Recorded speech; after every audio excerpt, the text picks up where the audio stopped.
Okay, we shall begin with the homage to the Buddha. Shall we all put our hands together? Namo tassa bhagavato arahato samma sambuddhassa. Namo tassa bhagavato arahato samma sambuddhassa. Namo tassa bhagavato arahato samma sambuddhassa. BDMS invocation. With reference to the Buddha's words and tendencies of mind, we will strive to know the Dhamma thoroughly. With diligence and care so that we can attain what the Buddha attained, we will strive to practice the Dhamma fully. With love in our hearts, and because truth is the greatest gift, we will share the Dhamma generously with others. Thank you. I think Sister Sylvia is an old friend of BDMS, so I think she needs no further introduction. No need, no need. No need. So in that case, you can share your slides. Okay. Everyone, good afternoon. Nice to see everyone again. Today, or rather when Julian approached me to have a session with BDMS members and all on the Dhamma, I thought very long and hard about what topic to share. I know that BDMS members are all very, very keen on the Dhamma, very earnest student of the Dhamma, right, Julian? Very earnest.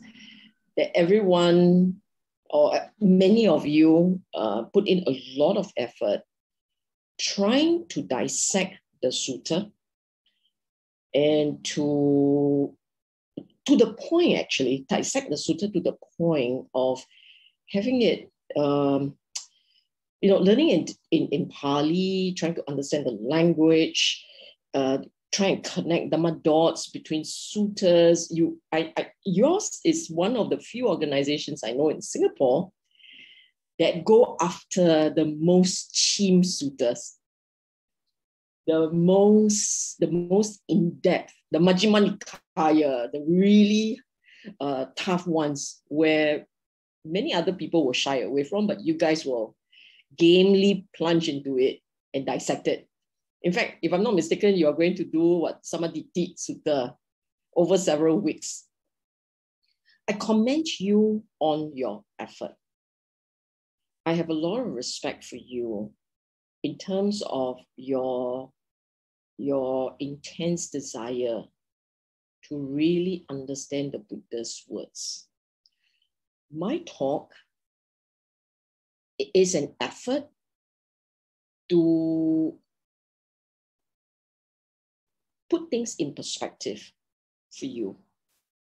What I'm trying to do is really to say, great, you're doing all these things and it's good to do those, but you need a balance. Without that balance and understanding, the effort becomes a little bit lopsided. So what I'm trying to do today is to help provide that balance. It's not to say you're wrong, not at all. In fact, I kept saying this, I really respect what you're doing. What I'm trying to do is to say you need this other parts of it, and you need to understand this other part properly and deeply so that they can go together. The Dhamma is a balanced practice. It is not unilateral, it's not unidirectional. It is balanced. There are parts to it. You need to understand how the parts come together so that you can ride on their synergy. And that riding on that synergy will take you far. Okay, so this is where I'm coming from. So the talk today will cover 3 main topics. And I will pose questions along the way, and I will invite comments. So you guys can jump in, pose your questions or answer my questions, okay? The talk will cover the following. What is Dhamma? What do we need to practice? I mean, we always talk about Dhamma practice. What do we need to practice? What are we practicing? And then finally, a goal. It's a reminder of the goal of practice, okay? And all the materials here, mind you, all the materials taken from the Pāli Canon, okay? In fact, as we go along, you will realize that they are very familiar, not difficult at all. The difficulty is not in understanding the teaching. The difficulty is putting into practice the teaching, okay? Okay, my first question to the class, and I mean it, it's a question to the class. What is the foremost teaching of the Buddha? Anybody? Put your reply in the chat. What do you think is the foremost teaching of the Buddha? I don't know, I'll pull out the chat now. Chat. Okay, let's see. Four Noble Truth, Four Noble Truth, Four Noble Truth. Who is Wei Li? Who is Wei Li? Wei Li answered it correctly. Everyone says that the foremost teaching of the Buddha is Four Noble Truths, and you're not wrong. I mean, it is a key element of the teaching. But as you can see here, most of you say Four Noble Truths, and only one of you say do good, avoid evil, purify the mind. Let me put this away first. Avoid evil, do good and purify mind. That is the teaching of all Buddha. Dhammapada verse 183. And I want to start this conversation this afternoon with this stanza. And there's a reason for that. Tell me, all of you, again, put into your chat, what's the significance of this stanza, this verse? Everyone? Anyone? Avoid evil, do good, purify mind. Okay, come on, what else? What's the significance of this stanza? I want you all to think about this stanza in the context of your own life. The fact that the Buddha said, this is the teaching of all Buddha, is very significant, which means regardless of whichever Buddha comes our way, he's back to teaching this core point. Exactly. A lot of you answer rightly. No regret, no remorse. 3 steps, peace of mind, eradicate defilements, be wholesome, general. Exactly. Very important point. And why? Very good. Janice, well done. How to be happy. Earlier on, when I asked the foremost teaching of the Buddha, and many of you replied, Four Noble Truths, right? Then someone said, avoid evil, do good. These 2 teachings are linked, not just linked, they are intertwined, okay? They are very much intertwined. The Buddha purpose of teaching Dhamma is to help us understand why and how we can be happy. So someone is correct, okay? The purpose of explaining Four Noble Truths. You see, if you look at all your lives, our regular life, our life, we all only want to be happy, ma. If you look at your own mind and your own life, right? What's the purpose of life? It's so that we are happy. Or more correctly is how not to be unhappy. They're 2 different things. Many of us would love to be happy, but minimally we hope we are not unhappy, minimally. And if we are just average, border, we're okay. It's okay, life is okay.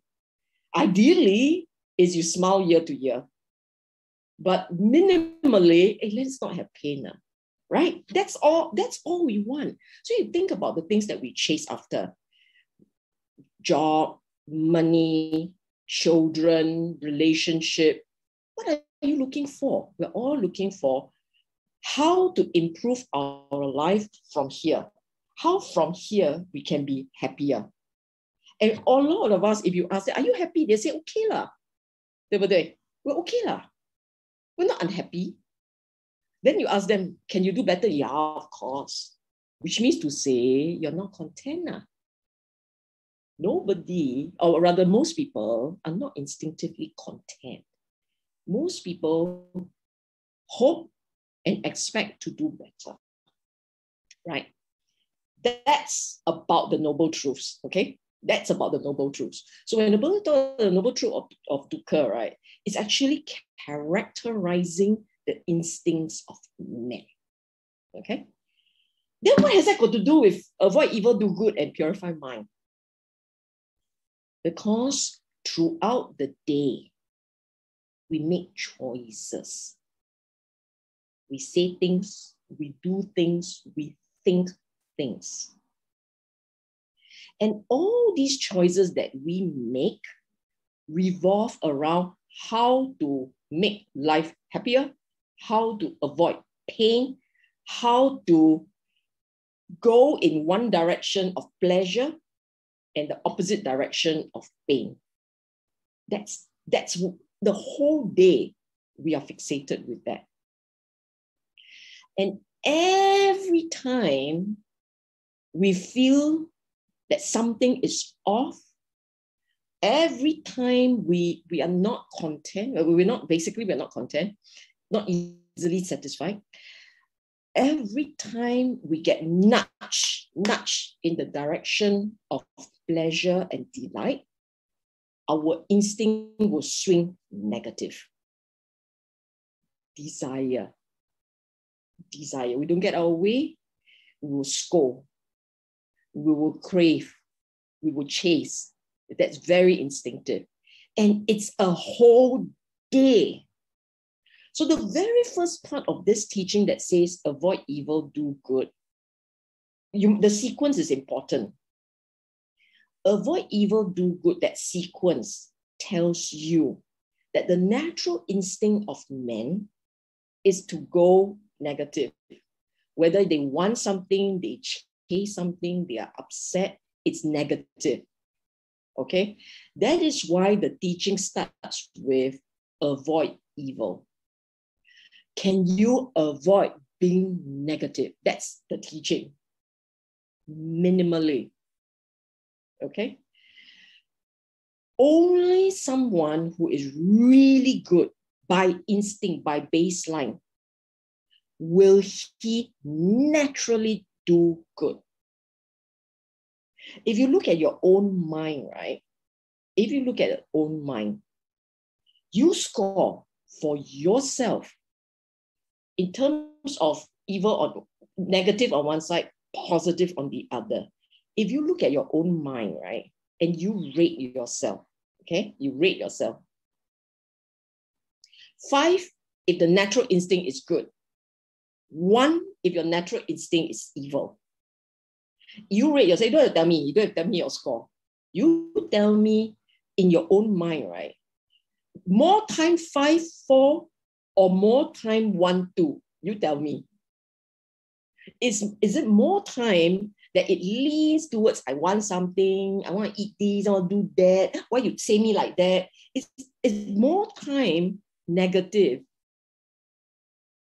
or positive? Is it or more time you go, you breathe in, may I be well and happy. Breathe out, meaning the whole day you breathe, right? Breathe out, all the time you're wishing the world well. What are the odds for you?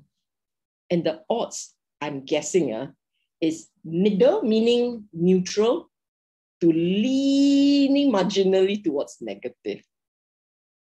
If you say, no, I'm not like that one. So you whole day metta, whole day metta, whole day chaga, giving. Or Or more likely that thing that the word that comes out of your mouth is, why you like that? Why you do this? Why you not do that? Why you not nicer? Which is which? What are the odds? Okay. So this teaching, my advice to everyone, make it into a logo and put on your wall as a reminder to always put that stamp from negativity. Stamp it. Don't go into it. Avoid it. Don't go into it. Then do good. This one is cute. You see, avoid is, which is harder to do, you tell me? Avoid or do? Don't do something or do something. Which one is harder to do? You think about it. Answer? I'm waiting for answers. You think about this. Avoid is easier or doing is easier? I avoid you. Exactly. Very good. Doing is much, no. Avoid, you see, doing must be proactive. Avoid is just stem the line. So what it means actually is that we tend to slide into negativity, but you have to proactively do something. Do you see that? It's very easy to slide into something. So what you need to do is don't slide into evil. Don't slide. Then you proactively do. Proactively. It's actually harder. Doing is actually harder. Proactively doing something. You must remember to do it. Okay? Now, this is only slide 2. Not many slides, but enough to tell you, to give you a sense of how important is this. Okay? So earlier on, I asked this question, what is Dhamma practice? What are your answers? What is Dhamma practice? What are your answers? Come, right answer? No answer. Everybody not saying a thing. Today's talk is a little bit different. Today's talk, because it's easy, okay. Oh, well done, Bernard. DBS, Bernard, explain. Dana, Sila, Bhavana. Okay, Bernard, have you answered the question already? What is Dhamma practice? The short answer, taming defilements and cultivating wholesome mental states. Okay? I need to highlight this point is because for most people, when they think of Dhamma practice, they instinctively go into reflecting on the teaching. They will talk about 4 Noble Truths, 8 Paths, Tilakkhana, and so on and so forth. Those are important. They are part of reflection. They are part of rewiring and recalibrating the mind. Yes, they are very, very important. But for most people, you don't even need to go there yet. You start with this. Taming defilements and cultivating wholesome mental states. And what are these defilements that we're talking about? You're overcoming strong negative instincts. I call it compulsions, habits, and instincts, which means to say, because we have lived, just looking at this life alone, you don't even have to go to past previous lives. You just focus on this life alone. For many of us, until you come into the Dhamma and until you understand the Dhamma properly, for many of us, our instincts are actually quite negative. LDM, Lobha, Dosa, and Moha. Lobha is greed, Dosa is anger, Moha is delusions, okay? And for many of us, if you look at your own mind on a regular basis, you're very instinctive. You see something you don't like, straight away the thoughts will come out. You will judge, you'll be critical. Even if the words don't come out, your mind is already judging. 对不对? If you think about it, right? You see something you don't like, or you see a person that you had some tension with for a long time. Just the mind landing on his memory of a face, your 不爽, your negative feelings will surge up already. It's very instinctive, it's very fast. So when we talk about Dhamma practice, we are really talking about trying very hard to rewrite. All these words are chosen very carefully. The mind default software. Your mind default software is Loba, Dosa, Moha. That's default. And practice is rewriting that default software. And part two, you got to replace it. What you're trying to rewrite, you got to replace with something. You are replacing it with the necessary mental states. Can you all see? Because I had a prompt that says internet unstable. Can you all hear me? Okay. Yes, we can. Okay, thanks. You are replacing Loba, Dosa, Moha with Aloba, Adosa, Amoha. Aloba, no greed. Adosa, no anger. No anger. Amoha, no delusion. Many years ago, I used to say this. Loba, dosa, moha, and aloba, adosa, amoha, the 6 parts are the motivations of men. Motivations. There is no such thing as an intent without one of these 6. I repeat, loba, dosa, moha, greed, anger, delusion. Aloba, no greed. Dosa, no anger. And moha, no delusion. Then somebody will say, no greed means generosity. No anger means what? Friendly feeling, kindness. And no delusion means wisdom. No, not necessarily.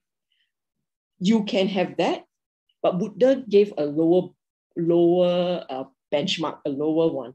You see, that you have no greed doesn't mean that your mind has gone into generosity. So what the Buddha was saying is, can you look at your mind and in the way that you react, watch the greed, make sure it's not there. I repeat, you see, our instinct is, I want. The Buddha says, watch your mind. Don't let the I want come into the picture, if you can. If you are even better, this is the purify the mind part. If you're even better, you go into generosity. So if you cannot deliver greed, you cannot deliver generosity, at least don't deliver greed. That's the point. Okay, so think of it like that. You go into a hawker center and you look at the food option. If you're not careful, your mind, I want that one. That is if you're not not careful. Minimally, you can stand down there and say, okay, whatever is the first store I come into, I buy that. Then there is no greed, law. You just walk there to the first store you see, you walk there, you just buy. No greed, law. No greed. You see what I'm saying? So the other one, no anger. Okay, what does it mean? Not dosa, no ill will, right? You see your mind. If there is an unpleasant sensation, when there is an unpleasant sensation, it means you have anger. For sure. If you look at your mind and you are very careful, you experiencing no unpleasant sensation, it means you have no anger. 明白吗? If there is an unpleasant feeling, it means there is dosa, for sure. Any degree of unpleasant feeling, it means the presence of dosa. If the feeling is neither pleasant nor unpleasant, it means no dosa present. Okay? Then if the sensation is very pleasant, then you have kindness. You have wholesome mental kind energy present. So sometimes when you are having altercation with someone, some disagreement with someone, you watch your mind very carefully. If there is no unpleasantness, then the words that come out will not be nasty. But if there is unpleasant sensation, the odds are the words that come out is not pleasant. No matter how nice your words come out, right? There is a possibility there is thorn there. Thorn. So you remember the Buddha talked about right speech. He talks about 5 conditions, right? He talks about it being truth. I'm going to tweak the conditions a bit. Truth, the right time. But there is 3 more. With the welfare of the person at heart. 对不对? Are you all familiar with it? With the welfare of the person at heart? With metta in the heart, and you speak pleasantly, nice words. Now, these last 2, metta in the heart, kindness, softness in the heart, and the words that come out must be pleasant, right? These 2 parts are actually the hardest. Very easy for you to say, I meant well. But meant well, then having it with metta in the heart and it sounding right requires skill. So right speech is not easy. 对不对? So therefore, this part, what I have been saying all this while, right, is watch your feeling. Be very careful. Your trick to knowing whether or not lobha, dosa, and moha are present is look at the feelings. Anything unpleasant has to mean that lobha, dosa is there. For sure, dosa is there. Dosa is the only one that can really trigger unpleasantness. Okay? Now, you can't do any of these things. This is the hardest part of the Dhamma. The hardest part, I'm telling you, right, is really not about understanding the Dhamma. The hardest part is overcoming your compulsion and habits and instincts. But the world tends to focus very hard on knowing what he said, particularly on the part understanding the mind as is. The world is fixated on that because they somehow think that understanding the mind requires some special skill. But it's not, you know. Understanding the mind, the moment you get a teacher who can guide you on what he said properly, you no need to worry about the many layers of meaning. There is no many layers of meaning. The Buddha's Dhamma is to be seen as is. Very straightforward. Okay? Very straightforward and can be understood by anyone with the correct heart. Your heart must be right. You must want to understand the teaching properly. It's not about ego. It's not about advancement. It's really about taming defilements, trying to understand the Buddha's teaching so that I can tame my defilements. I can cultivate all these mental states. I can rewire the mind. And then I will really experience a mind and a life of ease. Okay? What else did I write? I forgot what I wrote. Oh, okay. These are all the examples. I will show you 3 examples. For all of you, for those of you who have been learning the Dhamma, all these words are familiar to you, right? Dana, Sila, Bhavana. Dana is giving. Giving, right? Dana is giving. Sila is morality, integrity, wholesome, skillful mental states and practices and expressions. Bhavana is mental cultivation. Okay? Mental cultivation. You don't come tell me bhavana is meditation. I know that's the old translation. In many books you see that. But bhavana is actually cultivation. Okay? Cultivation. Effort to train the mind and tame its defilements. Noble truths. The Noble Eightfold Path. Panya, wisdom. Sila again appears in the picture. Morality. Wholesome mental energy. Samadhi it's been translated as meditation. Yes. But it's also mental balance, mental clarity, presence of mind. I'm giving many words because all words carry baggage, carry a conventional understanding and meaning.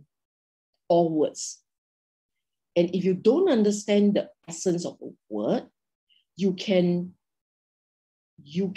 based on your own assumption about what that word means and your own conventional understanding of what that word means, you then have an impression. And that impression may or may not be correct. So that's why I want to explain the words properly. Samadhi, typically translated as meditation, right?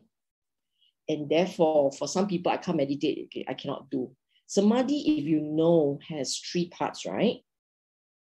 Effort, right mindfulness, then right concentration / meditation. So actually, Samadhi means a mind that is present, clear, has clarity, is aware, and is the opposite of a mind that is distracted and drifting. Okay, that's Samadhi. And then the 37 factors of enlightenment. Now, all these, Dana, Sila, Bhavana, Panya, Sila, Samadhi, Bodhipokhyana, Pakhyana, all these mental states are part of do good and purify mind. All of them. And all these mental states, if you're really serious about Dhamma practice, you need to know these mental states well and cultivate them, meaning make them become a part of your life. Make them become a part of your daily life. Your daily life cannot be about avoiding evil. Don't precept. Not enough. Your daily life must be about metta, karuna, compassion, generosity, being present, being aware, alert, not drifting all over the place, being distracted, cultivating wholesome mental states. If you don't have these mental states as part of your regular, if all these mental states don't come out as a regular feature, then you are not on the Dhamma practice. Then all those efforts to learn the teaching and pour through your dissecting of the suttas not going to do you good. These mental states are critical to the practice. You are basically changing yourself, changing your habits, changing your instincts. And why are these so important, right? You go look at your own mind and look at the way you engage the world. And it's very fast. In the engagement with the world is very fast. You see, you react, you see, you judge, you see, you conclude. Then people talk, you concluding. That conclusion, the conclusions that your mind constantly make, right? That conclusion goes through a filter. A filter. That filter can be a good filter or a bad filter, a wholesome or unwholesome filter. If your mind baseline is wholesome, the filter is wholesome. So I'll give you an example. Someone say to you, hey, are you going there? If you're going there, can you do me a favor? It's a simple word, right? Simple. If you're going there, you can do me a favor.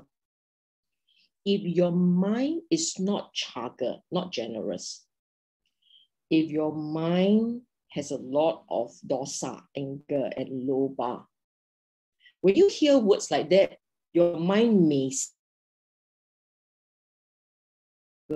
every time ask me to do favor. Possible? Or your mind may say, I don't know what this time. So many requests for this one. All this is not nice. He said, hey, Buddha said must be chaga. I shouldn't say like that. You do that often enough, one day you will not say like that. One day, this habit of judging and attributing negative instincts or negative intent behind other people's words, that habit will start to fade away. But if you don't make effort to change, then the negative habits can grow. And it grows to a point that you begin to become toxic to yourself and to others. You even teach your kids and you teach your loved ones to way. The worst thing that you can do, the worst thing that we can do for our children is to teach them cynicism. Cynicism. You can teach them critical thinking, meaning think, reflect, be careful, weigh. That's critical thinking. But you teach them cynicism, you are actually corrupting their mind for dosa. It becomes negative. Not doing yourself or your child a favor or anyone you love a favor. Okay? Oh, this one is me explaining further the power of Sila. Earlier on, you see the Eightfold Path, right? Panya, Sila, Samadhi, and so on, right? And then Dana, Sila, Bhavana. If you look at those, right? All your three foundational practices are Dana, giving, Sila, morality, Bhavana, mental cultivation of wholesome mental energies, right? All three sit on Sila. All three of them. 5 of the 8-part practices in the Eightfold Path. Now, are you all familiar with the Eightfold Path? Right view, right thought, right view, right thought. What else? Speech, action, livelihood, effort, mindfulness, and samadhi, right? 8 of them. 5 of them, 5 of them sit on Sila. Thought, right thought, Nekkhamma, Avyapada, Avihimsa, Nekkhamma, renunciation, Avyapada, no ill will, Avihimsa, no cruelty. Then you have the right speech, right action, right livelihood, right effort. What is right effort?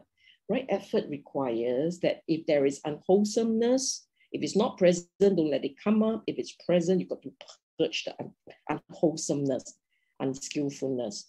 If there is no present of wholesome mental energy, you must bring it up. If it is there, you must grow it, proliferate it, must protect them. All Sila, all about wholesome mental energy. Then the third one, I did a count, 37 factors of enlightenment. I actually did a count. I counted 12 of them Sila based. That's a little less than 1/3. Right? So if you think about it, right, Sila is very critical. It was a Sila, cornerstone of the Dhamma practice. And unfortunately, especially in our community, Sila is taken as a given. People talk about Sila like, oh, we are all Sila. But we don't realize that our version of Sila a little bit juvenile, not enough. We take Sila as a given, and then we just move on from there. But we need to be very mindful of our mind. Every time there is motivation of loba, dosa, moha, every time your Sila is already corrupted. Every time inside there is a, every time Sila is corrupted. Your Sila no standard. We have schools that teach Dhamma. We have ad nauseum lessons that go on and on and on explaining the Dhamma. We have meditation centers around the world. But where is a school for Sila? Not even one school. Not even one school that make us go through the effort of training the mind. Not even one. It's almost as if we all can do it on our own. You all can, you all go and self-study, self-service, because it's okay, right? Your Sila should be okay.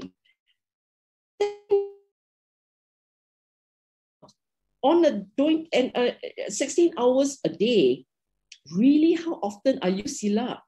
How often do you hit purification, mind purification?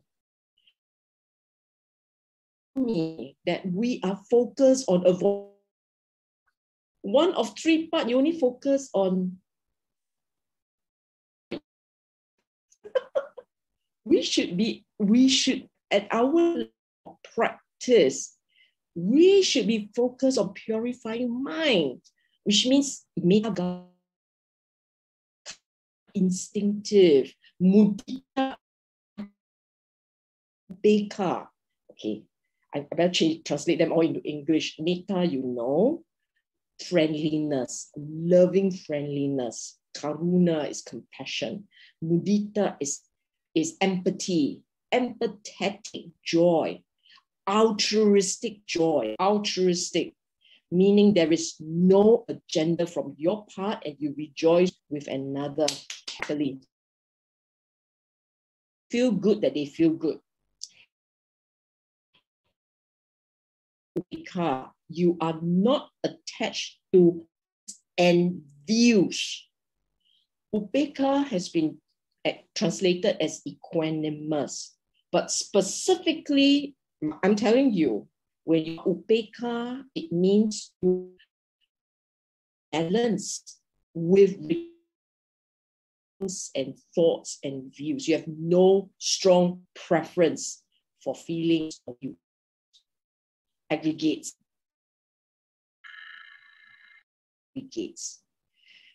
That's purification. Are aiming for. Okay, that's what we are gunning for. And that's the practice. Okay, this one is just an elaboration, and because I expect that most of you know the Mandala Sutta, right?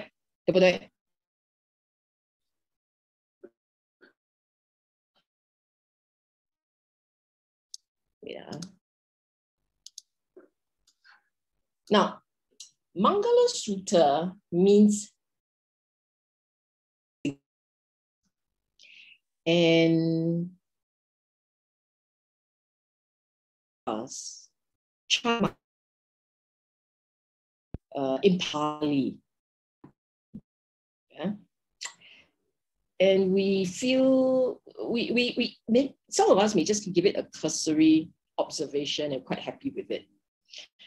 Mandala Sutta is really the Buddha summarizing what counts for a good life. Buddha summarizing what amounts to a perfect life, a good life, a fulfilling, a perfect life. Okay? And in this, you will find that a full and perfect life is one where there are wonderful opportunities that brings joy and happiness for the individual from both mundane world and the spiritual practice. So a full life is one that covers the scope, the mundane pleasures and joy, and spirituality, spiritual character development. Okay, and you will find that all these are stanzas. I pick up the stanzas that are directly relevant to Sila practice. You look at all these words: generous, chaga; righteous conduct, Sila; to help; to perform actions that no one can scold. No one would say that's bad action. To love is a very strong word. But in your mind, you see, there are people who will tolerate nastiness, unpleasant, evil, unwholesome, unskillful. There are some people who will tolerate because it's okay. They don't really care.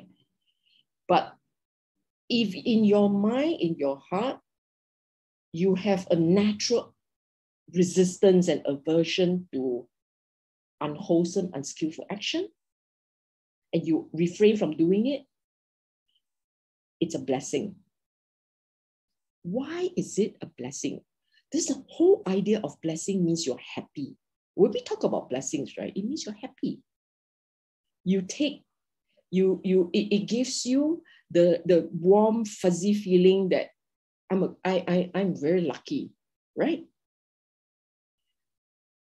All these actions that is said here tells you if you are patient, you are fortunate, you're lucky. If you are obedient, you're actually lucky, and so on and so forth. So I don't go too much into details, but the point here is that you will find a lot of these words said here. It's all about being a good person, a kind person. Then you say, I don't feel very lucky when I'm respectful. That's because you don't realize what that means. I'll give you an example. Let's just pick one word that appears there and you go, why like that? Humble, humility. Why do you think humility is a blessing? What do y'all think? Answer into the chat, please. Why do y'all think humility, being humble, respectful, humble, contented, right? Why is humble and contented, something like that, why is it a blessing? Answer lah. Dah lah. Write something. Non-self, non-greed, get rid of ego, the self. No, why is it a blessing? My question is, why? Yes, so that you are open to suggestion for improvement. Absolutely. So that your mind, yes, because it's harmonious. Harmony, yes, because it brings happiness. Absolutely. Humility is actually pleasant. When you have humility, you feel good. There is a pleasant sensation. If you have huge ego,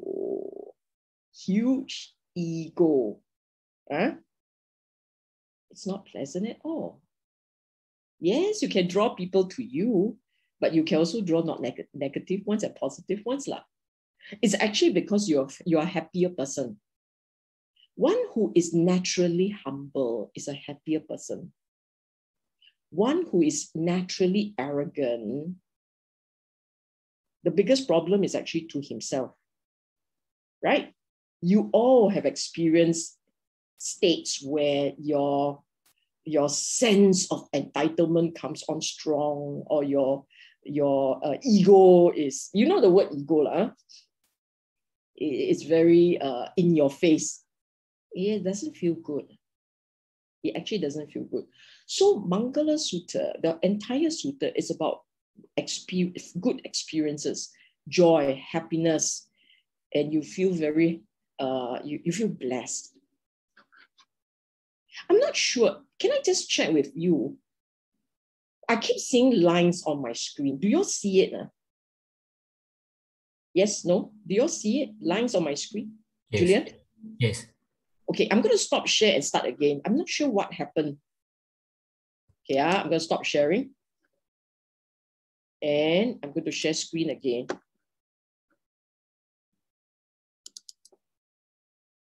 Better? Yes, lovely. Okay.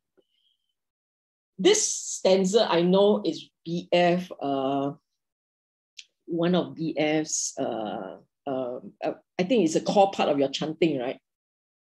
Manu Puba Gama Dhammo, Manu Seta, Manu Maya. This is a core part of your chanting, yeah? And I pulled it out as a reminder to everyone what the Buddha had said, that if you have patchy Sila not strong, you actually cannot be happy. That's why it's connected to the Mangala Sutta. Now, when I started this talk, I said that a key part of the Buddha's teaching is about dukkha, right? It's about how to be happy, helping us understand how the mind can no longer experience dukkha. Okay? And the teaching on Sila is entirely about cessation of dukkha. The teaching on Sila, okay? And this particular teaching, which ranked as number 1, the very first and second one of the Mapada verse, tells you how critical it is that one speaks with the correct motivations. Because if your motivations are wrong, so there are 2 parts. The motivations, motivated by Loba Dosa Moha, motivations, and the words that come out unpleasant, actions unpleasant, then you have essentially created a painful reality for yourself. This is about mind-made reality. This stanza is about how our mind makes its own reality. Okay? All these many words means mind-made reality. If your mind has a habit of being Loba Dosa Moha, the habit is strong, then the reality that you construct will be painful. And it will be so this life, if you're not careful and you have created a habit of a lifetime, then there is a very high chance you're going to port over to the next life habits, unwholesome habits. So you start the next life at a low bar of pain. Low bar, meaning low, not low bar, it's LOWBAR. It means that as a baby, you'll be bawling from day one. And you have no idea why you are always so angry, you're always so negative, you're so instinctively suspicious and unfriendly and so on. As a child, you come intact with that kind of habits. So this is what it means.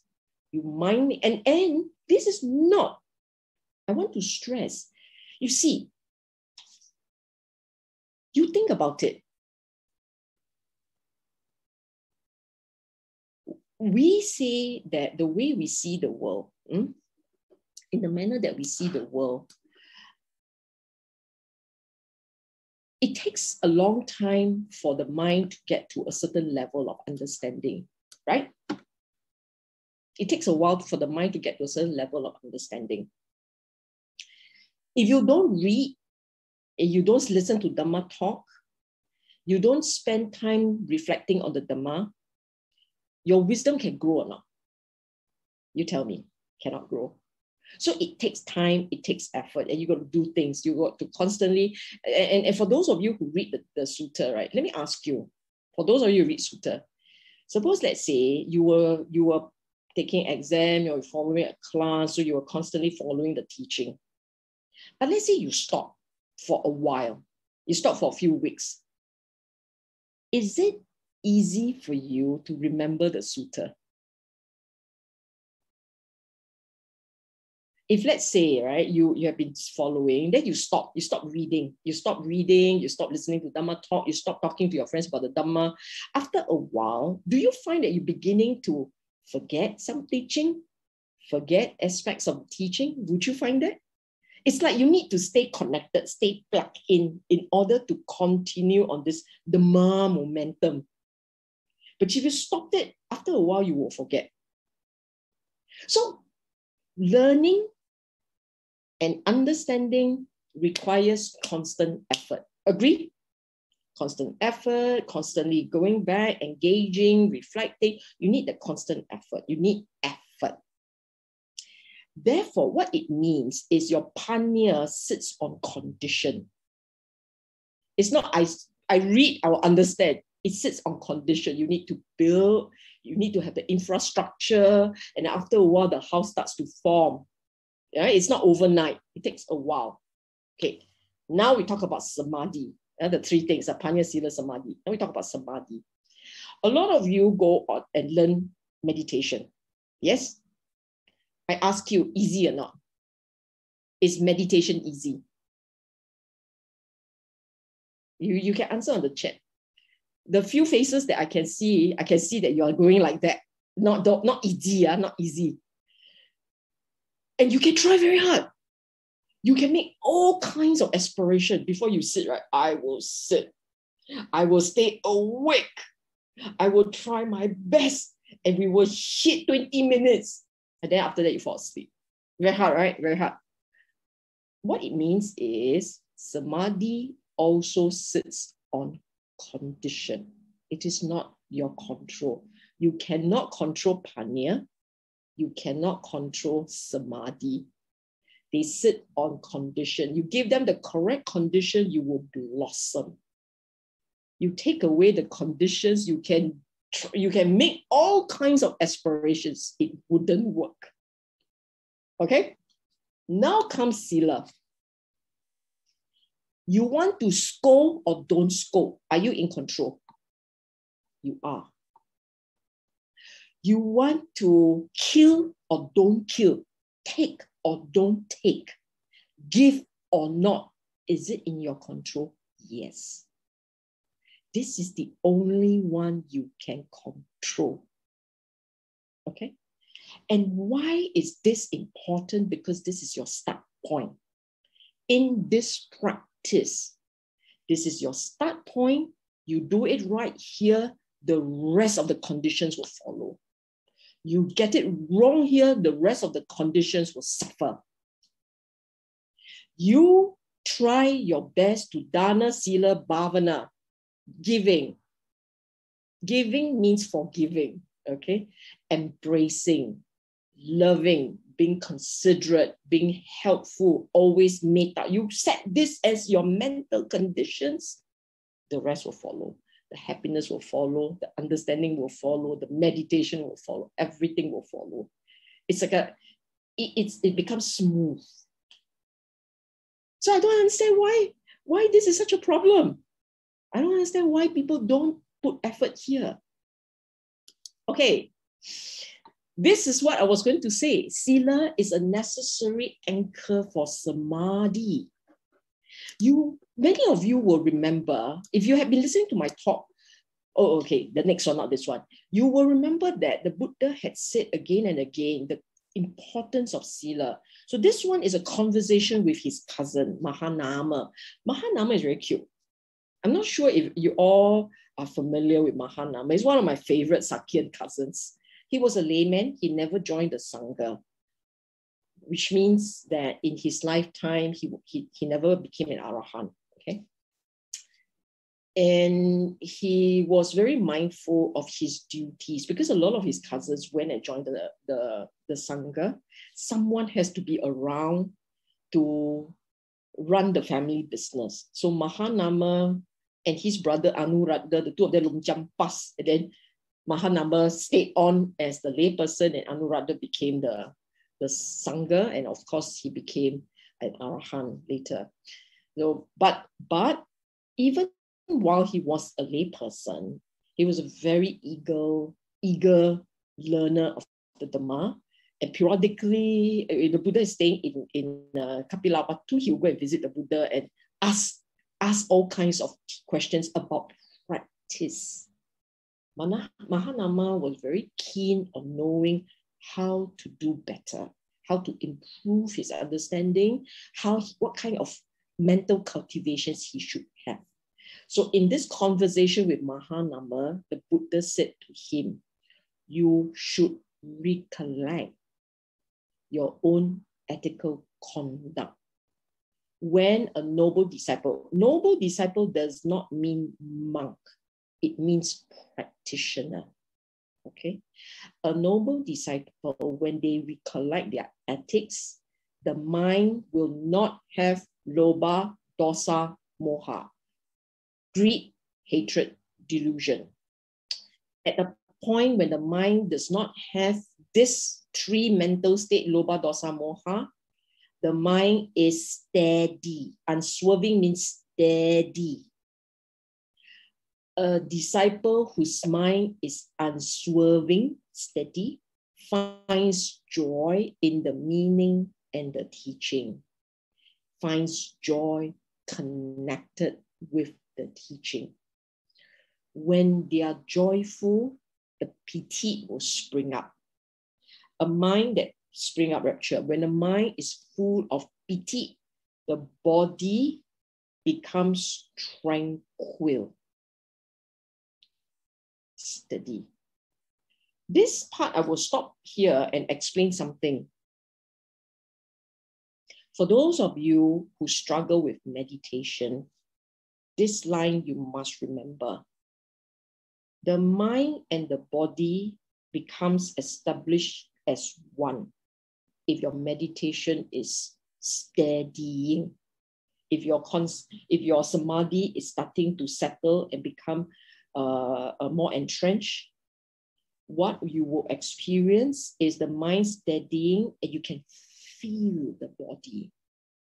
The body has a lightness, has a very peaceful. This is a real body. The form, this is not the mind body, it's a real body. The body feels good, feels at ease, and it fits into the mind. The mind, when the body feels at ease, steady, the mind feels light, okay, blissful. And then the mind will get immersed in samadhi. For those of you, if you tell me that I experience jhana and all, you must know this sensation very well.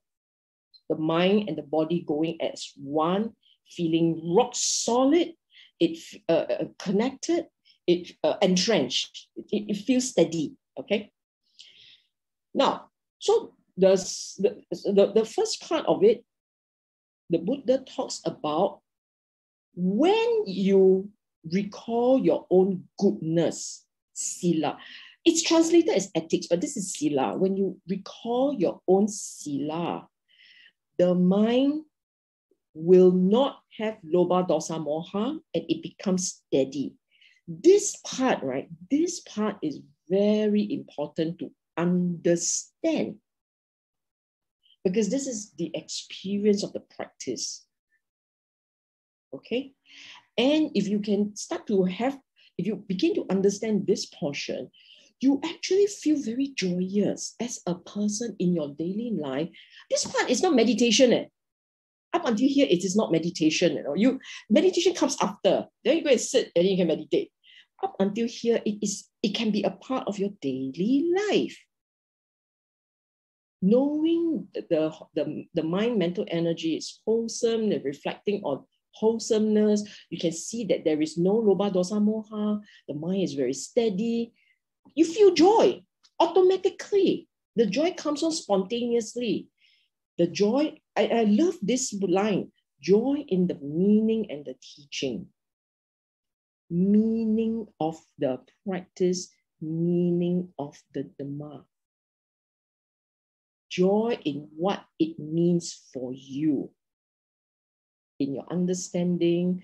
So you look at the word, you see the word and you, oh, I'm so happy, I'm so joyous. Seeing the word of the teaching, you cry and feel joyous. That's how the mind can go. It's rejoicing in the purity of the teaching and what it all means for you. Okay? And the Buddha said, you should develop this recollection of ethics, of Sila, while you are in your daily life. What do you think this is? Meditation, walking, standing, sitting, lying down, working while at home with children and all. In your daily life. Recollection of ethics in your daily life. So in your daily life, remember Sila. That's what it means. How powerful is that? Many of us will think that in our daily life, we must remember the Dhamma. This is remembering the Dhamma. This, not Four Noble Truths, Eightfold Path only. That one also important, but not that. If you cannot do that, do this. If you don't know what Four Noble Truths, Eightfold Path means, never mind, do this. Recollect your own goodness. Recollect the joy of giving, of sharing, of being a wholesome person. You must. Because if you do that in your daily life, when you are at the deathbed, you would look back at your life and say, this life is so beautiful. Next life, I'll be a Buddhist again. So I come back and I know what to do. Of course, some teacher will scold me. Why you tell people to come back? I don't tell you to come back, you don't come back, man. It's not as if I don't tell you to come back, you will not come back, you will stay away. You still come back, what? So I might as well tell you. I mean, we just assume that we're in for another ride. Yeah, assume, and then you just try your best. Okay? This is going to help you at your deathbed. This is going to help your loved one at their deathbed. Your loved one. This is not just for you. Okay? Now, there is another sutta, which is the more famous one. I will show you what I mean. This is the one that I always talk about. And this one, the Buddha takes you all the way to enlightenment. Okay? So it's a conversation. Some of you will be familiar with this. It's a conversation between Ananda and the Buddha, where Ananda asked purpose and benefit of Sila, wholesome, virtuous behavior. Bante! I like Ananda. Ananda is another of my favorite Sangha, because he is always asking why. Okay, this line here, the purpose and benefit, means why. Why do we observe wholesome, virtuous behavior? And the Buddha said, so that we have non-regret, no remorse, depending on the translation, no remorse. There is no part in you that goes, I wish it was different. Okay? If you don't wish something to be different, it means you accept life as is. Okay? So non-regret, the other part about non-regret is accepting life as is. Accepting the moment, feeling rather light and happy in your daily moments. So if you are a wholesome person, skillful in your training, no loba, dosa, moha, no suka, say people, nothing of the above, then your daily living is a joyous one. That's what it means. Automatically you're joyous. Then Ananda went on, I crunch it. Another purpose and benefit of non-regret, Buddha say, so that you have joy. Pamuja. What is the purpose and benefit of joy? So that you experience piti, rapture. And then what's the purpose of rapture? Tranquility. If you have tranquility, so what? He says you experience pleasure. Then comes this phrase. You want all these very light, joyous, happy mental states. Those are the conditions for the mind to be able to settle into samadhi. Concentration, translated as concentration. This part is important. Earlier on, I mentioned panya and samadhi, wisdom and concentration. These two sits on condition. You don't control them. This is what it means. In order to be able to settle into samadhi, your mind must have joy, must feel light and happy and peaceful. Must. And the meditation goes from here. It settles into samadhi. Then when it settles into samadhi, you cannot have I want. Cannot, I now want to see this and I now want to observe that, I want to experience. None of the above. You settle into samadhi, you wait. You say, it's okay. This is very nice. This is very peaceful. At most, you will say, a mind that has no craving experiences cessation of dukkha. Second and third noble truth. You can reflect like this in your mind. Because if you reflect like this in your mind, the next part is possible. Knowledge and vision of things as they really are. Yatha Buddha Niyana Dasana. This is where it comes in. Okay. Now, knowledge, vision of things. What are these things? These things are the nature of the mind, i.e., your 5 aggregates. You know and you see for yourself the workings of the 5 aggregates. And in the workings of these aggregates, they are impermanent.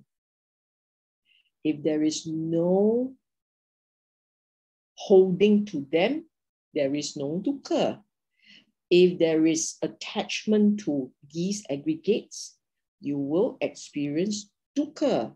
So you have anicca, dukkha, and the third one, anatta, is also part of understanding its nature. What does it mean by anatta?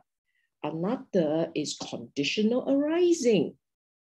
Every experience of a aggregate, the aggregate sits on conditions. Now, I don't want to go into details here.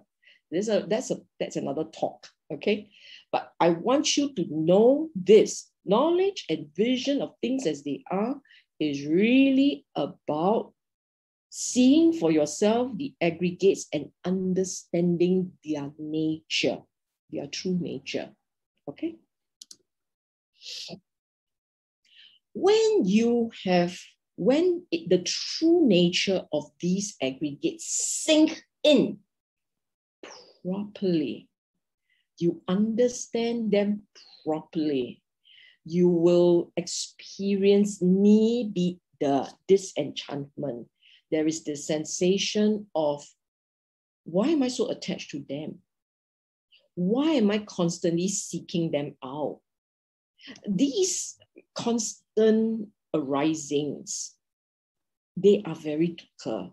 So your your mind learn to appreciate or to understand these aggregates differently from when you normally do.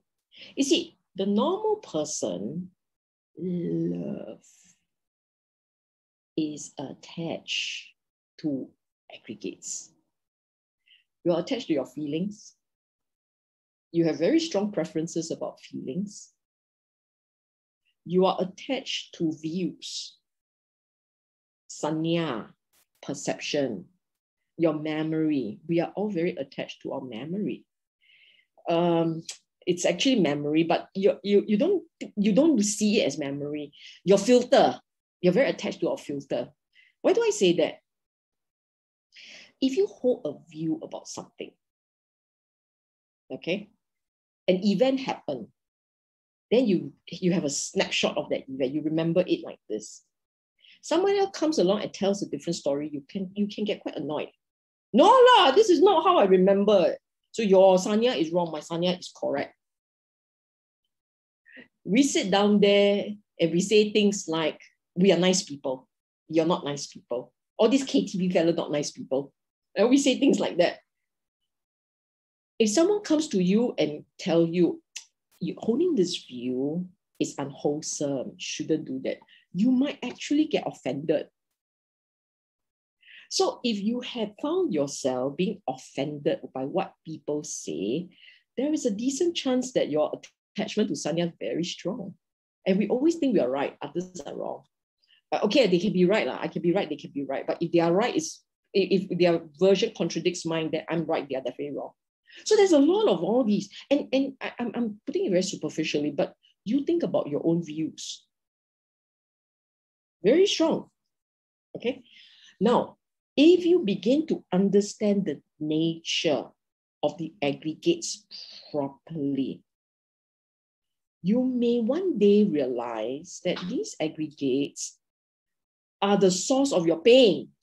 So painful. If I have no attachment to feelings, I have no problem. But I'm so attached. What to do? That's why it's so painful. You start to realize that. Then you start to train yourself differently. So the purpose and benefit of samadhi is so that you can see and understand aggregates properly. But why do you want to see and understand them so well? So that you don't become so attached. You learn to become detached. And then, because you are detached, you become aware of liberation. Liberation means what? You are no longer attached at all to the aggregates. If you are not attached to the aggregates at all, to feeling, to perceiving, to constructing, to experiences, if you have no attachment there, your sense of dukkha ceases absolutely and completely. That's what it means, okay? I also forgot what I wrote. Okay, so this is like a summary. This is all a summary, okay? Except for the last one here. Sorry. This is a summary of all that I had said earlier. We have very strong instincts, very strong compulsion, and all these instincts are experienced as 5 aggregates of grasping, which is the source of dukkha. Your aggregates, rupa, form, vedana, feeling, sanya, perception, shankara, volitional thought formation, construction, and vijnana, consciousness, experiences. These 5 are the essence of our attachment. You think of attachments, you cannot run away from these 5. Any part, you think of any form of attachment. You can talk about kama tangha, bhava tangha, vibhava tangha. They are all these 5 aggregates of grasping. All of them. And the 5 aggregates of grasping are the source of your dukkha, because the attachment is there. where there is attachment, there is dukkha. Right? Okay. Left on their own devices, you'll never be rid of them. Okay, what does it mean? If you do not become aware of their nature, of the aggregates, if you're not aware of the nature of the aggregates, and you constantly just give in to your craving, or even if you try and hold the line on craving, right? But you don't understand the aggregates, the nature of the aggregates, there is no way you will be able to experience cessation of dukkha. There's no way. You have to understand the aggregates properly. Because when you understand them in parts, it's easier for you not to be. So you say, I'm attached to feeling, contact, sensation. I'm attached to that. And you'll find that when you're attached to feeling, you'll notice that actually that feeling comes with sanya. It will come together. You first experience it, then you have a view about what it is. The two of them comes together. But if your mind is very sharp, you can actually see them peel apart. This is feeling, this is perceiving. They are actually not one. You will see them peel apart. Then when you see them as separate, your mind can learn to, oh, this is a thought, this is a perception, this is a memory. Okay, don't think, don't construct. If you don't construct, sensation will diminish, it will dissipate. You'll find that you need to do things for them to come together and it forms an experience. But if you don't do certain things, it stops.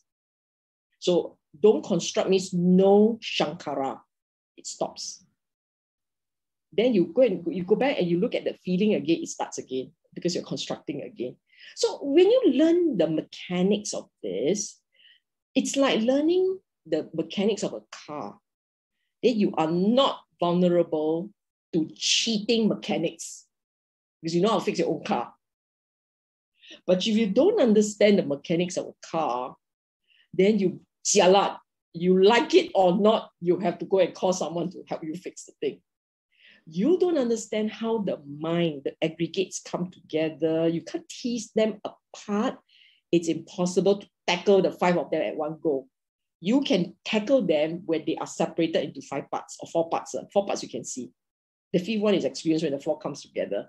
So if you can tease them out into the parts, you can tackle them. You can't tease them into the parts, you're in trouble. You'll be fighting 5 at one go. See what I'm saying? Okay.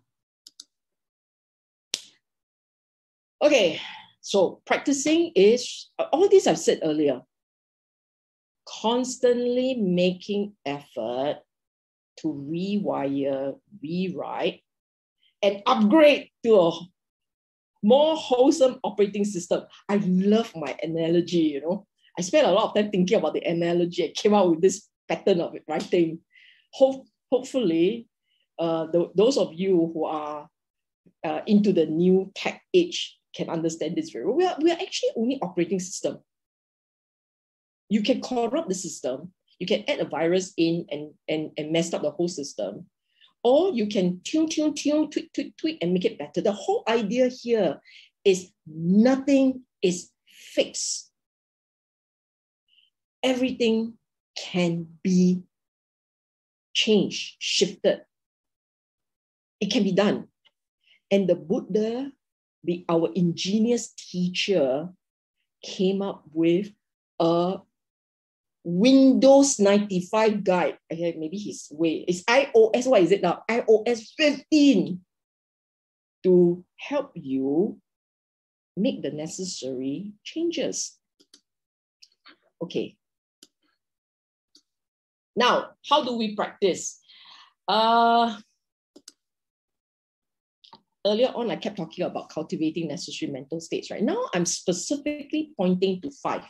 Okay. I'm specifically pointing to these 5 because these are the 5 key for practitioners, for those of you who are very serious about trying to understand the Buddha's teaching properly. You need to cultivate these 5 mental states. And there is a reason for that. Saddha. It's a conviction. a confidence. It's a conviction and a confidence on what has to be done. What do you need to do to recalibrate here? Know what has to be done and do it. Without this conviction and this confidence, we are all capable of taking 2 steps forward and 3 steps backward. 1 step forward and half a step backward. We can keep doing that. We keep doing that. Or we can be confused and do funny things. This teacher says something, we follow. Next teacher say the next thing, not the same. The two of them argue, you also argue in here. So Saddha is a mental state that gives you confidence. Saddha is therefore not blind. Our version of Saddha, the Buddhist version of Saddha, is not a blind Saddha. It is a Saddha that sits on knowledge and understanding. And it is not static, it is very dynamic. As you grow, your Saddha shifts. As you understand deeper, your Saddha deepens. A deepening of the Saddha enables you to take on more, do more. You're very sure you will chomp. It's like that now. This is the power of Saddha. Saddha is very powerful. It's powerful in terms of directing your energy. With Saddha, you will intensify. For those of you who had in more, I don't know, I know, okay, there are about 100 of us here. I know many of you as people, as friends, and we have had engagements before. I know many of you, okay? And I know that these individuals that I know, you are not new on the Dhamma. You have been doing your searches, you have been doing your practice for a while already. Some of you in more recent years have renewed Saddha, and renewed to the degree that you can see how you in daily life are making effort to do things correctly by the Dhamma. Agree? And how much of that is because of your Saddha strengthening? You think about it. For those of you whom I know, and having renewed Saddha, went on to the practice in a very concerted manner, right? You tell me, how much of it is because your Saddha has went up like this, has gone up like this? And the odds are it's probably very strong. You have your conviction, you chomp. That is why Saddha, I'm going to put it, I put these two words separately. They are not the same. Even though it seems like it, they are not the same. And these two comes together as practice. Buddha, when he was teaching the practitioners, the Sangha, he used to emphasize virya. When he's talking to the lay people, the babies of the Dhamma, he will always talk about Sila. The ideas are similar, but they're not identical. Sila is, I wrote here, holding the Kusala line on how we speak, act, think. The intent of Sila is to purify the world within your mind, your motivations, your instincts, your habits. It's cleaning up, purifying the instincts within. Without is how you engage the world. Sometimes some individuals are very cute. They will tell you, my heart very good one, but I don't know why I talk nonsense. So I don't mean to hurt, but then the words come out like that. I don't know why. Okay, you very Sila, you want to train according to the Dhamma, you will clean up out the words that come out. You will learn to speak gently, softly, with kindness. You are not just holding metta inside. So the 5 right speeches, the 5 parts of the right speech that includes, I said, right? speaks gently, softly, kindly, right? Pleasant speech. And with metta in the heart. So your metta in the heart must come out as pleasant. Cannot come out as, this is a strange way of talking. It cannot be like that. So this Sila is really the expression of your mind, the quality of your mind. Okay, Virya is putting effort. So with Virya, your Sila, the two of them, when they come together, very powerful. Very powerful. We are practitioners, we're practicing. So you need these two. You constantly remind yourself, hold the wholesome line. Hold the wholesome line. Nothing unpleasant should come out of this mouth. And we will put in effort again and again. So this is energetic and consistent. Again and again. We will not slip up here. You just do these two, the three will follow. The other three will follow. And what are they? Sati. Sati is a mental state that is the diametrical opposite of the drifting natural state. Our natural state is constantly being distracted. It's constant distraction. Your natural state, when people tell me they can't meditate, they will say things like, oh, my mind thinks a lot. Lack of sati, it's drifting. It flies around looking for something pleasurable or something not painful to settle. Then it keeps roaming around looking for pleasant, looking for that or avoiding unpleasant. It drifts. That's a natural mind. Sati is the mind.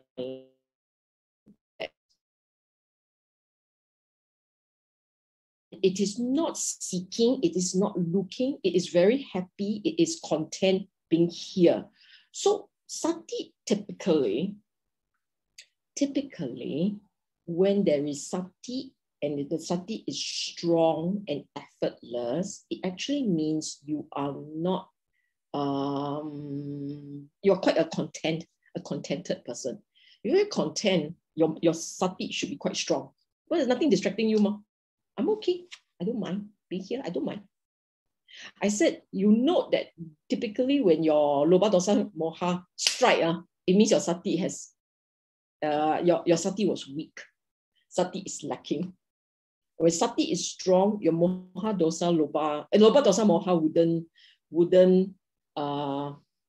what's this lovely Chinese word that says that the Chinese, Julian, I need your help. The Chinese expression that says you come along and you show off and you wander around and show off a bit. 炫耀. 炫耀 is the word.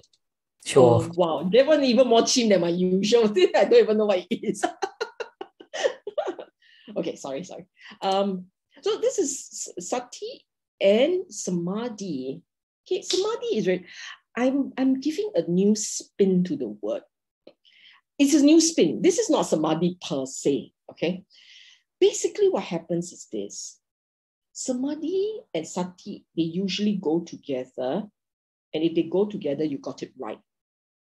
If they are, for whatever reason, not in sync, right, then your sati samadhi is not the right sati, right samadhi.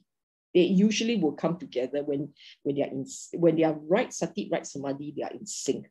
What it means is this is a state of mind that is present and peaceful. The power of samadhi is the peace, the joyous, quiet contentment in the moment, and the attentiveness, the attention doesn't drift. The two of them do come together. Okay? They are separate mental states. They are not same. They are separate mental states. But when one has the other, there is a synergy that comes on.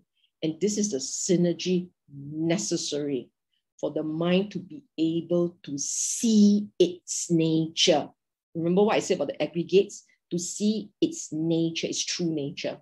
When the two comes together, you can do it. Okay, and that is why if you look at the sutta, the Buddha will say panya. Panya is the mind that can see the arising and the fading away. The mind that can see that actually is because sati samadhi comes together. When it comes together, your mind is able to observe the fleeting nature of the aggregates. As it observes the fleeting nature, the transient nature of the aggregates, it concludes for itself all things that come together also fall apart. There is nothing permanent in anything in the world. It concludes accordingly. So if it can conclude so, when it concludes so, this is when you see the world as very much transient. Nothing to hold on to. The world is mind-made. Actually, when we talk about aggregates, it means that the world that you experience is mind-made. It is conditionally a reason that it is not solid, no real meaning, it will fall apart. This kind of reflection helps you to become less, the word I use here, smitten and more detached, less smitten, more detached, less fixated, less obsessed, more detached, more objective, more content. You can use whatever words that you want. If you understand what I'm saying here, you can use whatever choice words you want. The idea here is you are less, you don't see the world in its deluded beauty. You are more balanced. You see the world for what it is. And it is not necessarily so beautiful as you imagine it to be. Okay. By the way, a separate point, I mean connected, but just as an aside, right? In order for you to enjoy something, you have to construct it. Did you know that? In order for you to enjoy something, your mind needs to mind-made. So you think about it, huh? I think about food. Nice. You don't think of the food. You eat something and very mindful, zero construction. You see whether you enjoy it. In the same way, you think of someone you love,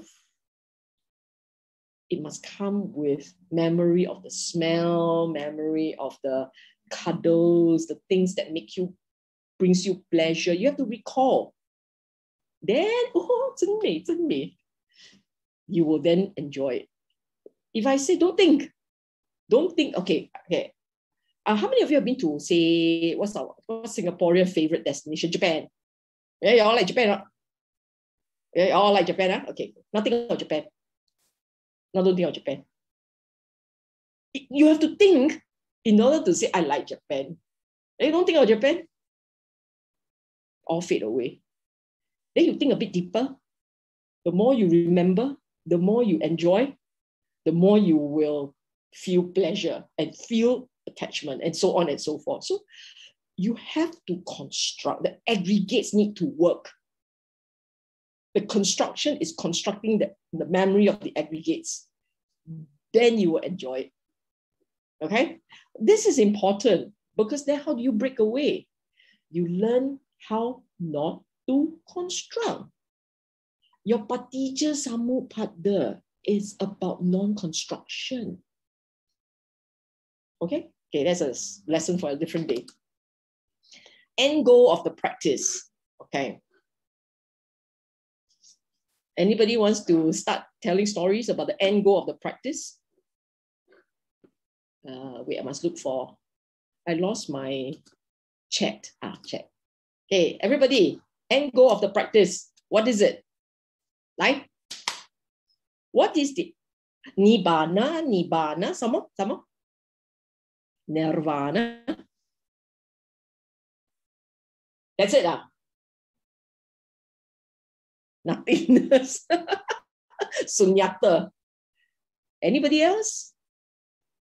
You all try so hard to practice. Hey, BDMS people, free from dukkha, out of samsara, sweet, so many words. I'm going to start asking people, what do you mean by out of samsara? What's, I should not tease you all. Peace, well done, well said. Okay, like, you tell me whether, okay, so all those who say nibbana, correct, not to be reborn, okay, okay, peace of mind, better rebirth, okay, better rebirth is temporary, temporary, until nibbana, okay. So one answer is for the arising of insight and awakening, realization of nibbana. So all those who said nibbana, arising, peace of mind, they're actually all correct. But there's another answer. And this second answer is taken from the Buddha's explanation of the fetters. You recall the 10 fetters, okay? You take one step back, you reflect on the fetters, you think about what that means. If the fetter starts to dissipate, what does it mean? Eradication of the fetters. The end goal of the practice, the milestone leading to the end goal, the nibbana, right? That milestone, the steps. Actually, it tells you, it gives you an idea what's happening. Okay.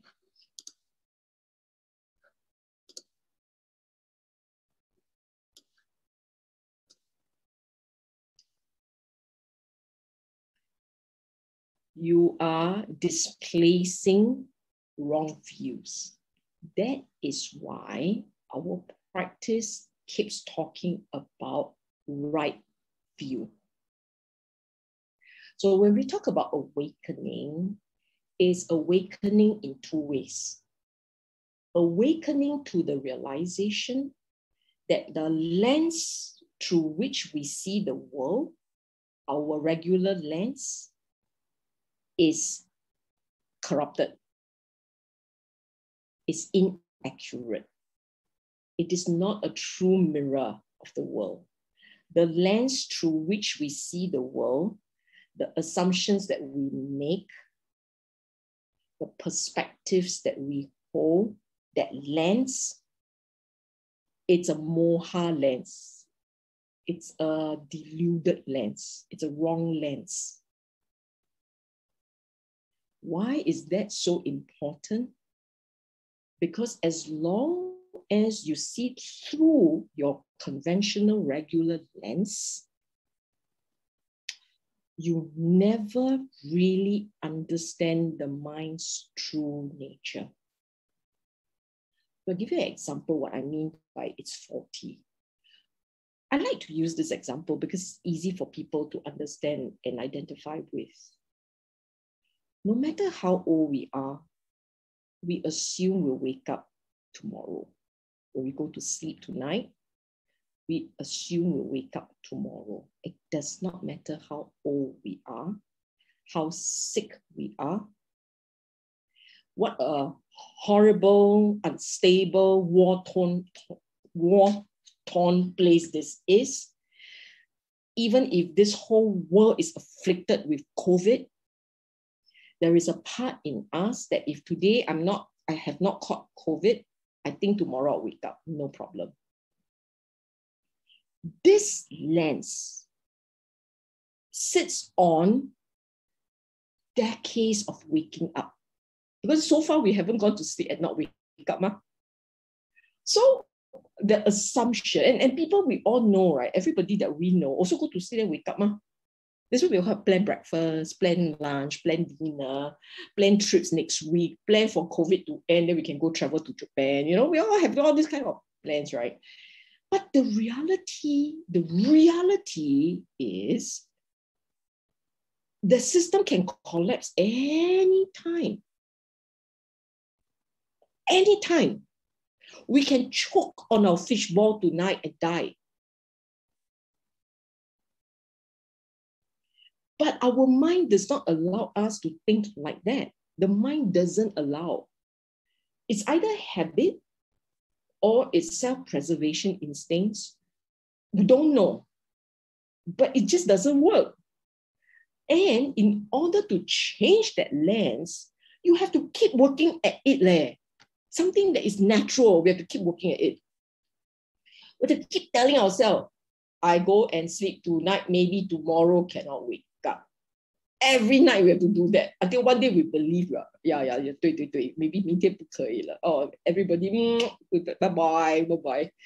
You have to train yourself to do that. 对不对? So you think about it. This is one slice of moha. One slice. So when I say end goal of practice, right, is to dispel ignorance, dispel moha. You can understand what I'm saying now. And this is only one. I give you another one, which is just as cute. Really very, very cute. The second one is pleasure. Pleasure. We all kind of assume that, because Buddha talks about dukkha arya satya, right? The noble truth of dukkha. And this reason is because our normal, regular mind assumes pleasure. Then you say, no, I understand dukkha. No, you don't. We assume, you see, when we slide into dukkha, when we experience dukkha, there is a part in us that will agitate and say, this is not normal, this is not normal, this is not normal. Then what is normal? Sukha. Normal is hope. Is when we live with hope, with dreams, with plans, with ideas of good and pleasure and pleasure. It can be very small, it can be very big, it can be very strategic. I mean, who married assuming you will fight? Darling, will you marry me because tomorrow you must fight and die? Who married because of that? Everybody marries assuming that life will be better with him. Pleasure multiplied by 2. Did you realize pain multiplied by 2 also? But no, we all marry. You have children, right? The government scold me already.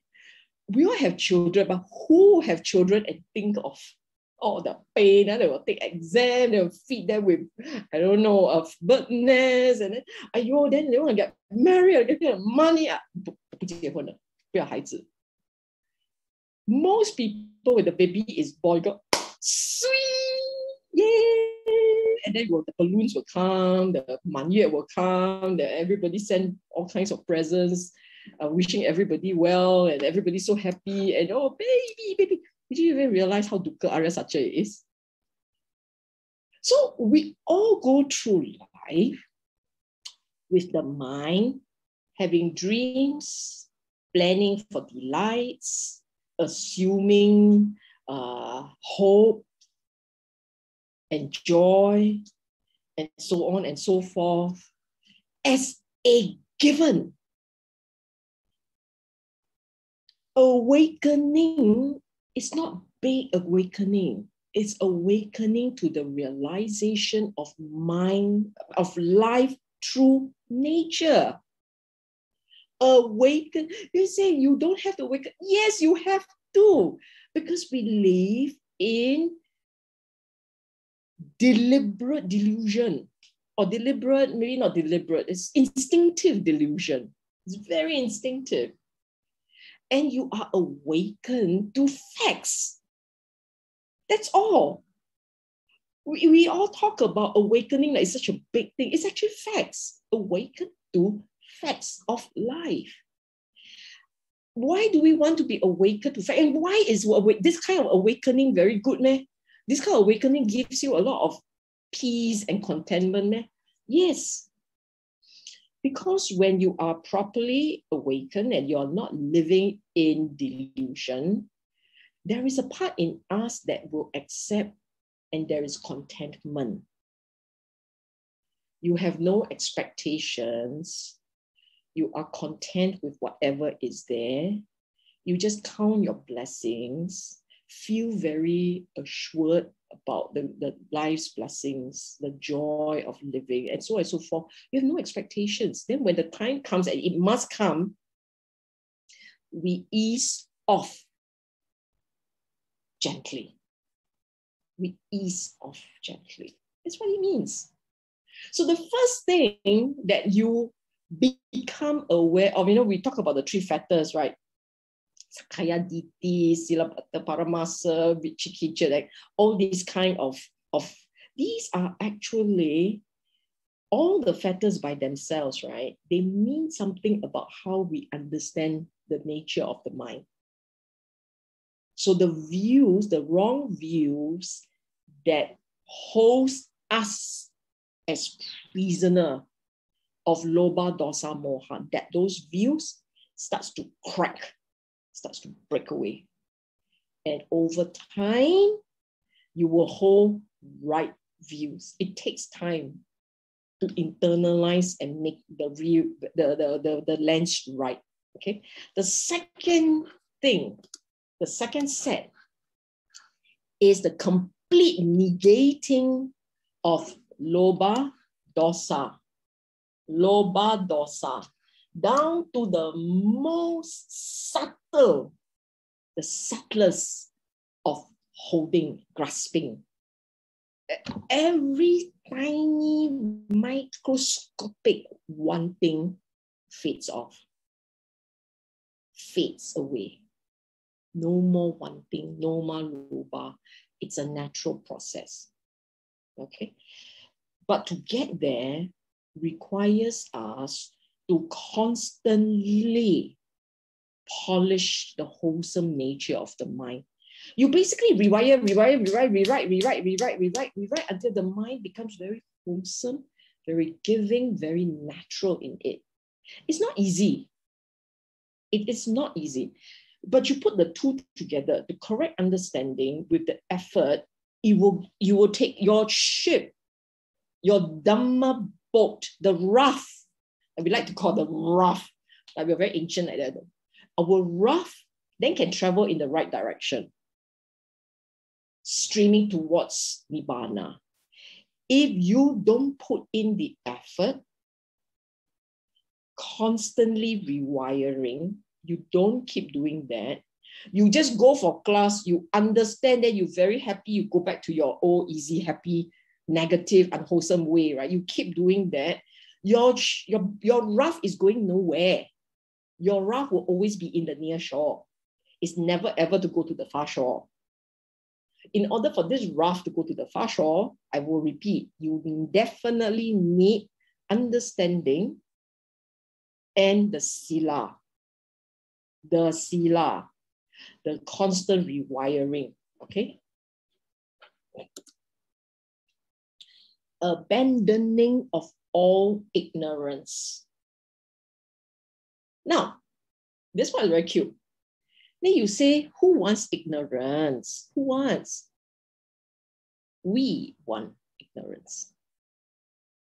Because ignorance helps us with our the temporary pleasures that we so appreciate. This ignorance is very tricky. Now, we all know, for those of you who have really studied the sutta very well, right?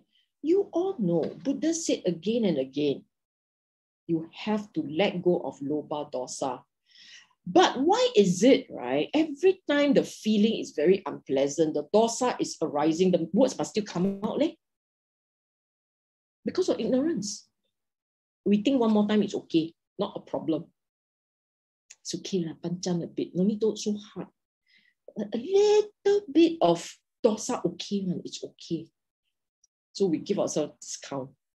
That in itself is the ignorance law. That in itself, like that law.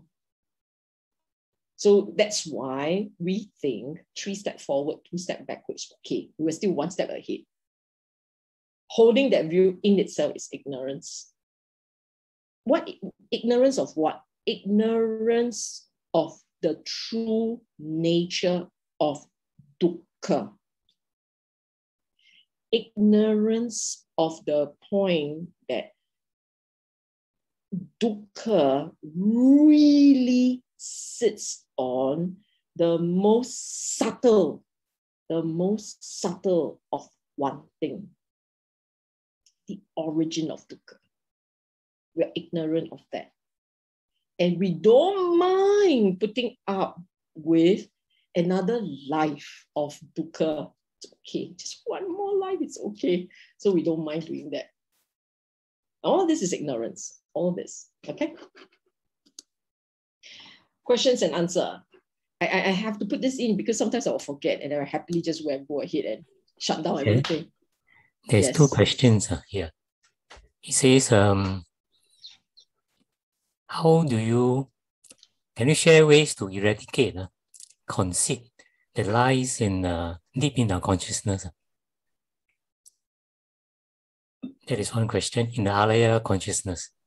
And then the other one is, just in time, how do you catch defilement at the point of sankhara, especially thoughts? I can almost bet that these two questions come from BDMS. No, it's from the same person, but it's not from BDMS. I'm so sorry. See, biased view, biased, ignorant. sorry. Okay, the first one on conceit. Okay, you see the word conceit, right? It's a very Angmo word. The Pali word mana has been translated into conceit in English. And much earlier I said that when we have words, they always carry baggage, meanings, tons of meaning. And this word conceit and mana, it has this problem. It's actually not easy to understand this word. Mana translated as conceit is actually not a good translation. Okay, first of all, I'll say it's not a good translation. Can I give another translation? No, I don't know how to, because the word mana is very tricky. Let me explain. Mana has the sense of differentiation, divided, separate. And the word there, the idea here is comparing. You having a place where you stand relative to others. So the idea of mana is that you see yourself as separate, and in this separateness, the instinct is to compare. Do you understand? If you don't see yourself as separate from another, there's nothing to compare. No comparison will happen. But as long as you see separate, distinct, as long as that is a habit or that is an instinct, then comparing will start. But this is step one, step two. You can see yourself as separate without necessarily comparing. Agree? But there's no way you can compare without seeing separate. I stop here. Do you understand what I'm saying? I will just stop here, let you all feel it first. If my house and your house is our house, do I care if I got TV, you don't have? If we are just one house, one household, everybody use everybody's things. But if I see my house and your house is different, my door is nicer than your door, I have more things in my house than you have, we are separate, so I'm tall, you are short, I'm fat, you're thin, that kind of thing, right? There has to be a sense of different. Then there is an instinct to compare. Now, comparing is not so straightforward. Now, why do I say it like that? Because the Buddha talks about ati mana, hina mana, and samamana. So you compare with, I'm better than you, I'm worse than you, I'm equal to you.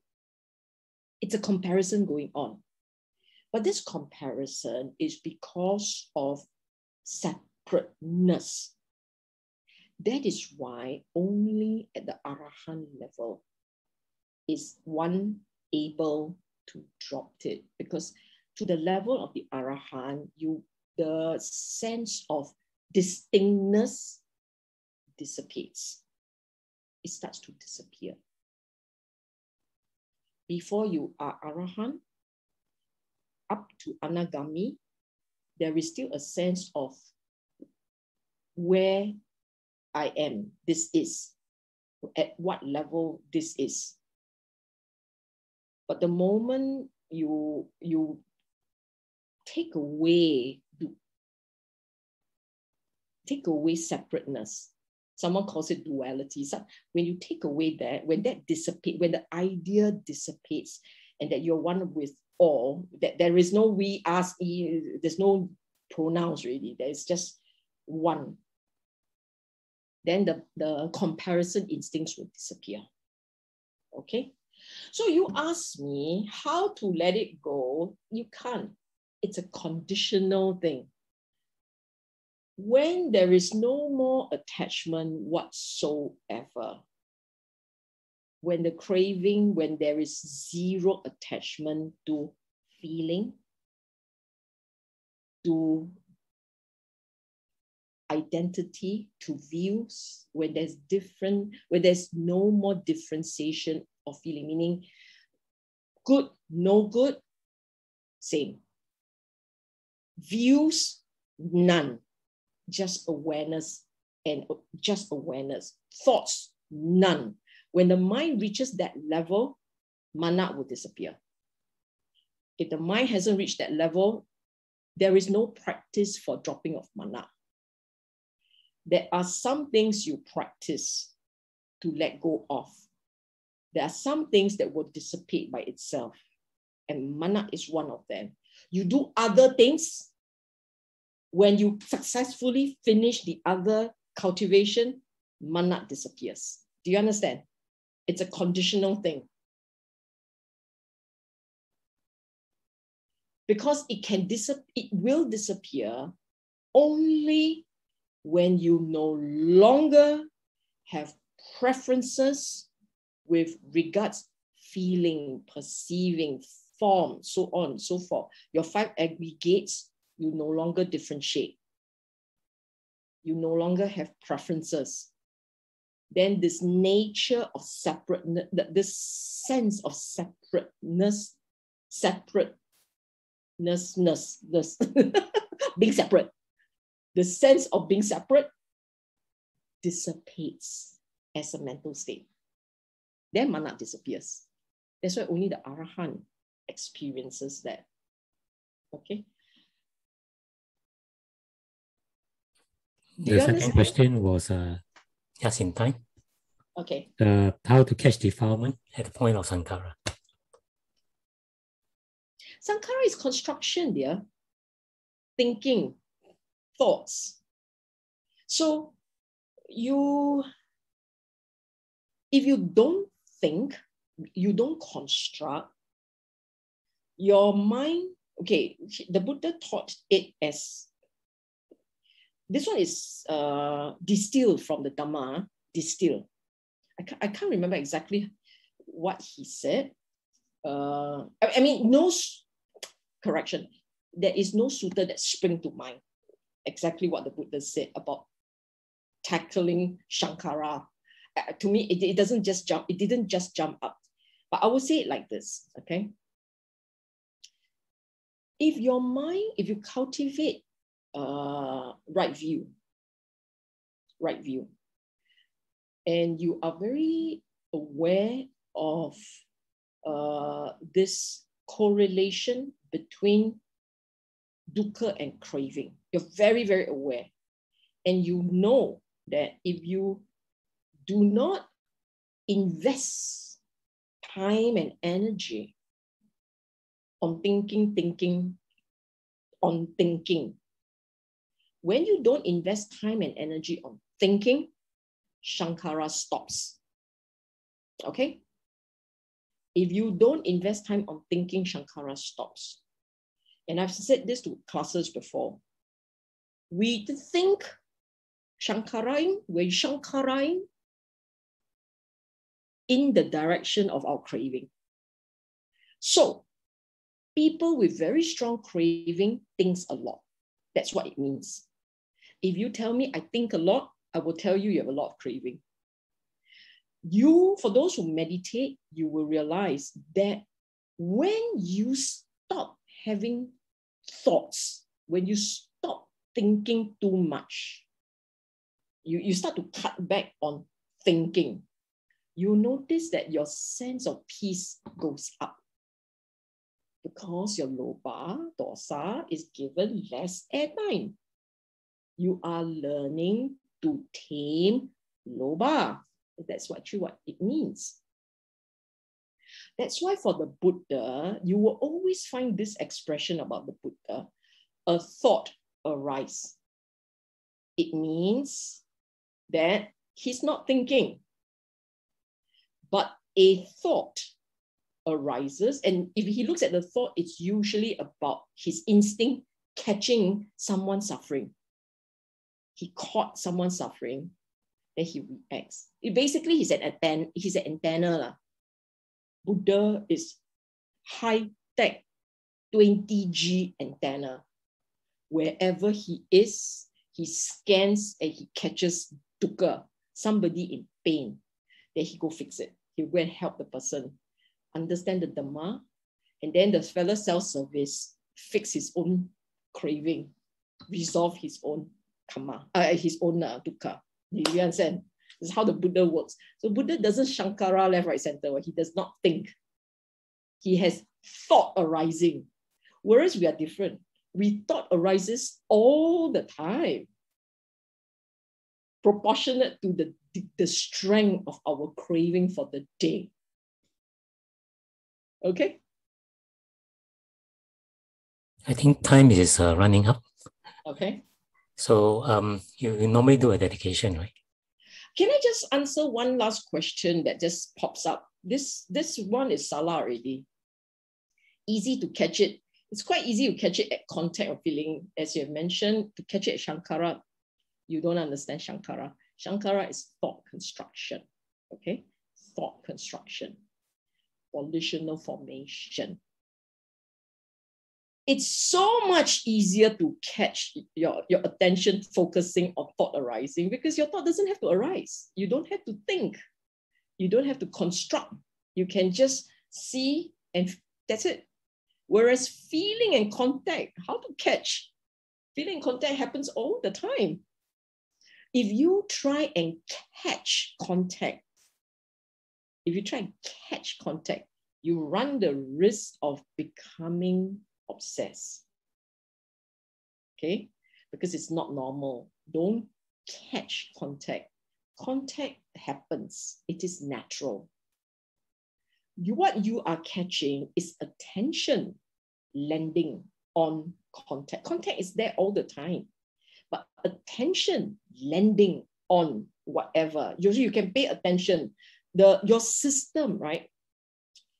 I will say this again. Go read the books by David Eagleman on it's a neuroscience book, Neuroscience of the Mind and of the Brain, the nature of the brain. You will know from reading that the mind, your system, right, is capable of registering everything subconsciously, but registering one thing consciously. So your ear is there. It's picking out sound. Your eye is capable of picking up forms, colors, light, and so on. Your contact point, your body, tactile sensations is there all the time. But your attention, your conscious attention handles only one thing at a time. So it's that conscious attention that allows you to deal with the task. So people who say they multitask, nonsense. You single task many times very fast. See, not multitask. In fact, you do that, it dissipates more mental energy. People who do very well with their right, you know, the Olympics play, the athletes at the Olympics, right? They have seared into their mind, the gesture, the actions, until it becomes subconscious. And it's only then that they are super good, they're super well. Okay. So when the mind pays attention, it creates problem. It's better the mind to just let things be, let things drift. The mind just not intervene. If the mind intervenes, it actually creates more problem. If you don't believe, you can't give a talk. Like me, I just give a talk. You give a talk being self-conscious. Nothing will come out of your mouth. You have to give a talk and let it run by itself, fly by itself. So actually, there is a lot of activities going on, and this is your Paticca Samuppada. This is Paticca Samuppada. There is a conditional activity, conditional arising activity going on within your mind. And you are only aware of the tip of the iceberg.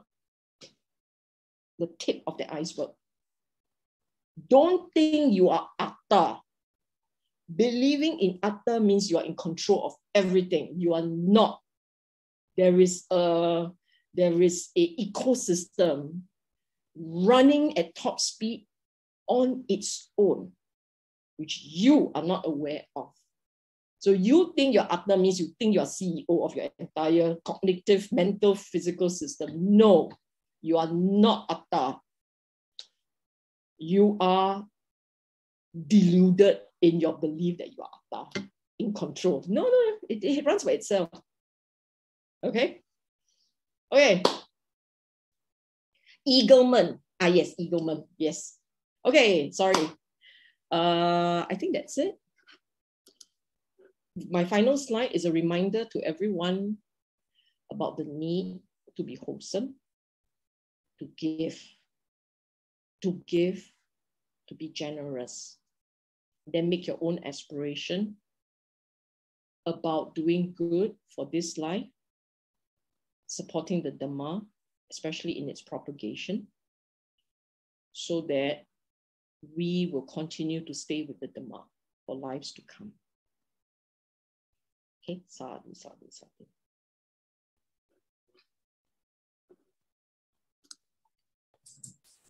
Thank you, Sister Sylvia. Let's do the dedication of marriage now. Idam me nyatinang hotu kita hontu nyatayo.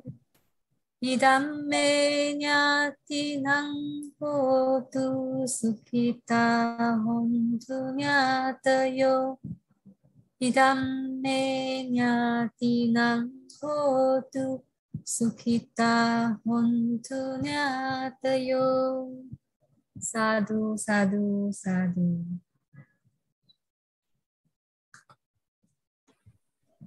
To conclude,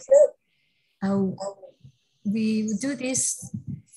These two verses of the Dhammapada, which Sister Sylvia Bay has just discussed with us earlier, about the wholesome mind leading to happiness and the unwholesome mind leading to unhappiness. Mano pumbang gamma dhamma mano seta mano maya manasache padutena pasati wa karoti wa tato nang dukkang mangveti chakang vahato padang mano pumbang mano kamma dhamma mano seta mano maya manasache pasanena Vasati wa karoti wa tato nang sukhang mangveti chaya wa anapayini tato nang sukhang mangveti chaya wa anapayini tato nang sukhang mangveti chaya wa anapayini. Sadhu, sadhu, sadhu. Thank you, Sister Sylvia Bay. Thank you, all brothers and sisters. Thank you. Thank you. Sadhu, Thank you. sadhu. Thank you. Thank you, everyone. Thank you.